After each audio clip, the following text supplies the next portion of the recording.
Imaginen esto. Cada vez que una plataforma les recomiende esa película perfecta para el fin de semana o cuando la bandeja de entrada filtra mágicamente todo el correo no deseado, en realidad están presenciando un verdadero truco de magia matemático. Hoy, en este análisis visual, vamos a desmitificar exactamente cómo funciona la inteligencia artificial. Y ojo, no vamos a empezar con redes neuronales indescifrables ni nada de ciencia ficción, para nada. Vamos a ir a los cimientos absolutos. Vamos a ver cómo piezas individuales de información, simples variables, interactúan entre sí para construir paso a paso esos modelos predictivos que literalmente gobiernan nuestro mundo digital. Para este recorrido tenemos una hoja de ruta súper clara. Empezaremos con las variables estadísticas, luego pasaremos a la visualización de datos, entenderemos a fondo la correlación, saltaremos a la regresión lineal y para cerrar con broche de oro veremos la clasificación y regresión logística. Así que, vamos al grano. Primera parada, las variables estadísticas y sus relaciones. A ver, el primerísimo paso para entender cualquier modelo es establecer cómo se relacionan las diferentes piezas de información. O sea, todo modelo necesita datos estructurados, ¿cierto?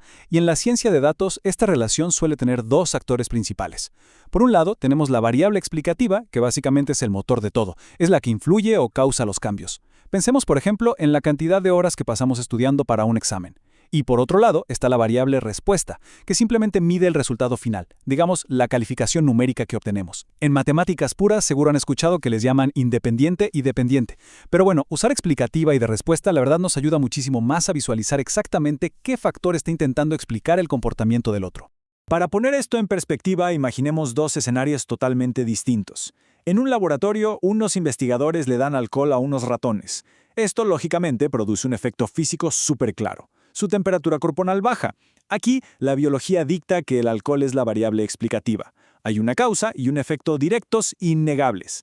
Pero el análisis predictivo juega en otra liga. Si queremos predecir la calificación de un estudiante en matemáticas basándonos en su nota de lenguaje, ya no hablamos de biología.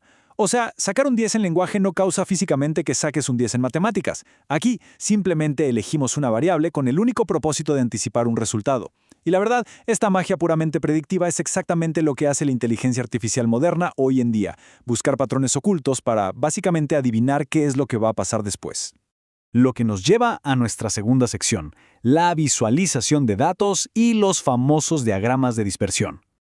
Ahora, lo que resulta súper fascinante de esta etapa es ver cómo visualizar estas variables hace que relaciones que parecen abstractas cobren sentido de inmediato. Todo análisis debería empezar siempre con una vista gráfica, porque es ese momento clave donde los números crudos se convierten en una historia que podemos entender a simple vista. Al poner la variable explicativa en el eje horizontal y la de respuesta en el vertical, el diagrama de dispersión nos revela el patrón general. Cada uno de esos puntitos flotando en el espacio representa una observación única, mostrándonos exactamente dónde se cruzan esas dos variables en un momento dado. Y cuando miramos estos mapas de puntos, hay una estrategia clave que implica buscar 4 cosas. Primero, la forma. Los puntos forman una línea recta o más bien una curva. Segundo, la dirección hacia donde va esa tendencia.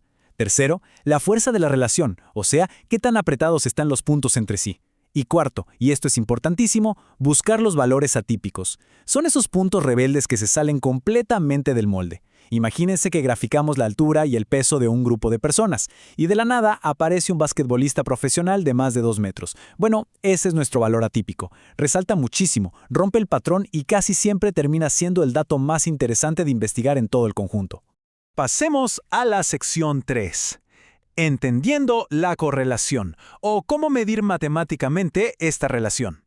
Bien, una vez que ya detectamos una tendencia visual, necesitamos medirla con precisión matemática. Las relaciones se definen primero por su dirección. Tenemos la asociación positiva, que es cuando los valores suben juntos, como en perfecta sincronía. Por ejemplo, las personas más altas suelen pesar más. Y por otro lado está la asociación negativa, que es justo lo contrario. Mientras una variable sube, la otra baja. Piénsenlo así. A mayor cantidad de horas deslizando la pantalla del celular en la madrugada, bueno, es casi seguro que el rendimiento en el examen de la mañana siguiente será peor. Entender si estamos sumando o restando es absolutamente vital antes de ponernos a medir la fuerza real de esa relación.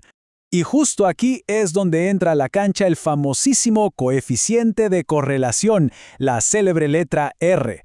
Este numerito sigue reglas súper estrictas. Siempre, pero siempre, cae entre el -1 y el 1, siendo esos extremos el reflejo de una línea de datos perfecta e inquebrantable. Pero lo realmente increíble de R, su verdadero superpoder en el mundo de los datos, es que ignora por completo las unidades de medida. Es un valor sin dimensiones. ¿Y por qué esto es tan genial? Porque nos permite comparar cosas que no tienen absolutamente nada que ver usando exactamente la misma escala. Podemos comparar milímetros de lluvia caída con miles de dólares en ganancias de una granja y no pasa nada. A R solo le importa la fuerza del patrón. Eso sí, hay que tener cuidado. Solo sirve para medir relaciones que forman líneas rectas y es súper sensible. Esos valores atípicos enormes que mencionamos antes lo pueden distorsionar muchísimo. Lo que nos lleva a la sección 4, la regresión lineal y cómo predecimos los resultados con precisión. Ahora que ya sabemos medir la fuerza y dirección, podemos dar ese gran salto hacia el poder predictivo real. Para bajar esto a la tierra, veamos el caso de la familia Sánchez. Ellos tenían una meta muy clara y súper cotidiana. Querían ahorrar dinero instalando paneles solares, pero primero necesitaban averiguar exactamente cuánto gas consumían según el frío que hacía en su ciudad. Así que, actuando como verdaderos científicos de datos aficionados, anotaron con lupa la temperatura exterior y su consumo de gas diario durante 16 meses seguidos. Y todo ese tremendo esfuerzo creó un conjunto de datos increíble, lleno de puntos que estaban listos para revelar un patrón predictivo de muchísimo valor. Y este es el resultado. Lo que estamos viendo ilustra a la perfección cómo toda esa nube caótica y ruidosa de datos crudos se puede domar, resumiéndola en una sola recta perfecta. En estadística profesional le llaman la recta de regresión mínimo cuadrática. Suena súper técnico, lo sé, pero en español simple es solo la línea de mejor ajuste. Básicamente es una línea matemática que intenta ser lo más justa y equitativa posible, pasando justo por el medio de todos los puntitos dibujados. No se traza al azar, para nada. Es un método totalmente objetivo e imparcial para predecir cuánto gas va a consumir la familia Sánchez en el futuro, basándose pura y exclusivamente en lo que marca el termómetro de su patio. Pero bueno, la vida real es fascinante precisamente porque es un poco desordenada, ¿no? Los datos casi nunca se alinean en una fila perfecta, siempre hay días inusuales. Por eso, el modelo mide detalladamente el error de predicción. Calcula la distancia vertical exacta entre nuestra línea teórica impecable y lo que la familia Sánchez realmente pagó en su factura a fin de mes. Y ojo aquí, porque este es el gran secreto de cómo aprende cualquier algoritmo de inteligencia artificial. El objetivo principal de este sistema es un juego constante de intentar minimizar esos pequeños errores, buscando desesperadamente que la distancia entre su predicción y la realidad sea lo más cercana a cero posible. Y todo este poder asombroso funciona con un motor matemático súper puro y sencillo, una pequeña ecuación. En la fórmula, la V es la pendiente, que define la tasa de cambio exacta. Por ejemplo, nos dice estrictamente cuánto gas extra se va a quemar por cada grado extra de frío que haga afuera. Y la A simplemente marca el punto de partida en el eje. A ver, parece matemática básica de secundaria, pero esta misma ecuación es el corazón de la bestia. Se escala, se optimiza y se multiplica millones de veces en servidores de todo el planeta. Es la piedra angular absoluta que permite a la ciencia de datos moderna hacer proyecciones numéricas continuas a nivel global. ¡Es una locura! Llegamos a la última capa de complejidad. Sección 5. Clasificación y regresión logística. Y aquí es donde la cosa se pone realmente dramática e interesante. Hasta este punto del recorrido, hemos sido expertos prediciendo números concretos, temperaturas, dólares, litros de gas natural. Pero, ¿qué pasaría si le pidiéramos a la máquina que entienda un concepto humano? ¿Se puede adaptar de alguna manera esta matemática lineal para predecir, digamos, una categoría o una simple etiqueta de texto en lugar de un número infinito? Este pequeño gran salto, pasar de adivinar números a asignar etiquetas, es un avance verdaderamente monumental en cómo interactuamos con el poder computacional. El punto clave aquí para entender el avance es darnos cuenta de que son dos misiones totalmente distintas. Mientras la regresión estándar que acabamos de ver nos da resultados numéricos continuos, como predecir que una casa costará exactamente $1,5 millones, la clasificación es otro universo por completo. Los algoritmos de clasificación buscan tomar decisiones categóricas, separando los datos en grupos distintos y herméticos.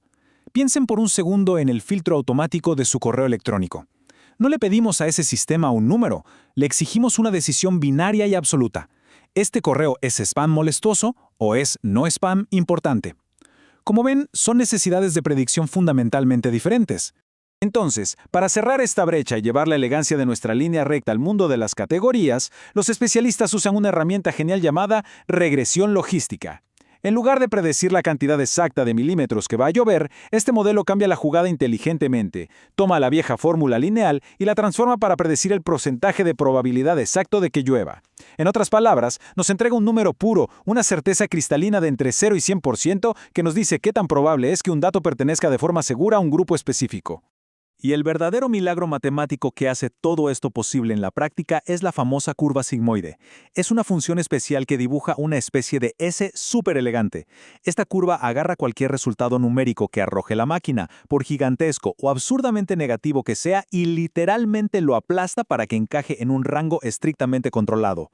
Esto garantiza que la predicción de la máquina siempre quede bloqueada de forma segura entre un 0 y un 100%. Evita por completo la vergüenza analítica de predecir imposibilidades lógicas. Imagínense, nadie quiere una probabilidad negativa de que llueva o un 200% de certeza que una recta geométrica interminable nos podría sugerir por error. Ya con esa probabilidad matemática tan pulida y comprimida por la curva en nuestras manos, entra el elemento verdaderamente vital, la decisión humana. Nosotros marcamos la cancha estableciendo un umbral. Por ejemplo, si usamos un límite estándar del 50%, cualquier número por encima significa que predecimos con confianza el evento, como que un alumno aprueba el año. Pero claro, el contexto humano lo dicta todo. Si estamos usando este mismo sistema para analizar radiografías y predecir si un tumor es maligno, seguramente seremos muchísimo más cautelosos y pondremos la alarma de advertencia con solo un 10% de probabilidad. La máquina calcula el riesgo fríamente, sí, pero somos nosotros quienes trazamos esa línea en la arena para tomar la decisión final.